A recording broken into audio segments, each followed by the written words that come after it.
দীর্ঘদিন ধরে সংস্কার না হওয়া রংপুর নগরীর গুরুত্বপূর্ণ সড়কে দুর্ব্যবস্থা প্রতিবাদে নবকর্মসূচি পালন করছে স্থানীয়রা। সাতমাথা রেল ক্রসিং এলাকায় সকালে রংপুর সিটি কর্পোরেশন কর্তৃপক্ষের গায়ে বানা জানাজার নামাজ পড়েছেন এলাকাবাসী। লালমনিরহাট ও কুড়িগ্রামের সঙ্গে রংপুর নগরীর যোগাযোগের অন্যতম প্রধান রুট সাতমাথা থেকে জাহাজ কোম্পানি মোড় পর্যন্ত প্রায় 5 কিলোমিটার সড়ক দীর্ঘদিন ধরে খানাখন্দর ভরা, চলাচলে অযোগ্য ও সড়কটির বর্ষা মৌসুমে দুর্ভোগ আরও বেড়েছে। সড়ক সংস্কারের নগরের কর্তৃপক্ষ নিষ্ক্রিয়তা ক্ষুব্ধ হয়ে সাতমাথাবাসী ব্যতিক্রমী কর্মসূচি আয়োজন করে।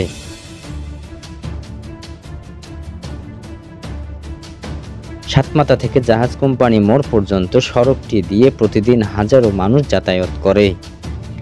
আরেকজন পথচারী বলেন, সিটি কর্পোরেশনের শুধু ট্যাক্স আদায় নিয়ে ব্যস্ত, জনগণের ভোগান্তি নিয়ে তাদের কোনো মাথা ব্যথা নেই। তাই আজ গায়েবানা জানাজার মতো প্রতিবাদ করতে বাধ্য হয়েছি।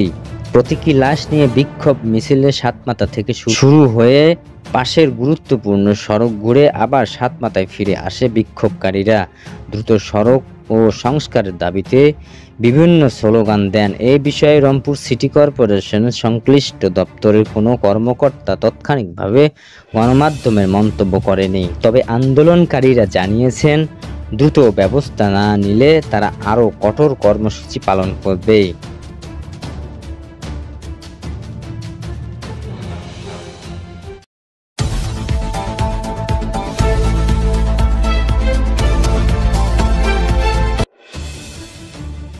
সৎ, নীতিবান, পেশাদার নেতৃত্বের গুণাবলী সম্পূর্ণ ও রাজনৈতিক মতাদর্শের ঊর্ধ্বে থাকা অফিসাররাই পদোন্নতির দাবিদার বলে মন্তব্য করেছেন অন্তর্বর্তী সরকারের প্রধান উপদেষ্টা ডক্টর মোহাম্মদ ইউনূস। আজ রবিবার সকালে সেনা সদর নির্বাচনী পরিষদ 2025 এর উদ্বোধন অনুষ্ঠানে তিনি এই কথা বলেন। ডক্টর মোহাম্মদ ইউনূস বলেন, দেশের স্বাধীনতা ও সার্বভৌম রক্ষার দায়িত্ব পালনের পাশাপাশি অভ্যন্তরীণ শান্তি শৃঙ্খলা, স্থিতিশীলতা ও দুর্যোগ মোকাবেলায় সেনাবাহিনী গুরুত্বপূর্ণ অবদান রেখে চলেছে।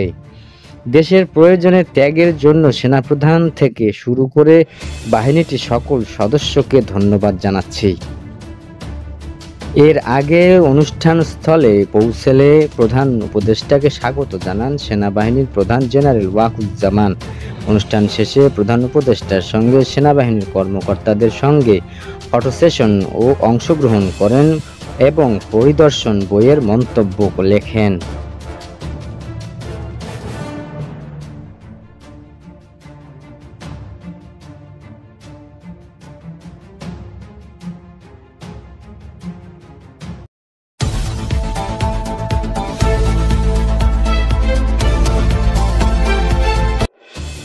ঐক্যমত কমিশনের সহসভাপতি ডক্টর আলী রিয়াদ জানিয়েছেন, আগামী 2-3 দিনের মধ্যে উচ্চ কক্ষের বিষয়ে একটা সিদ্ধান্ত নেওয়া যাবে।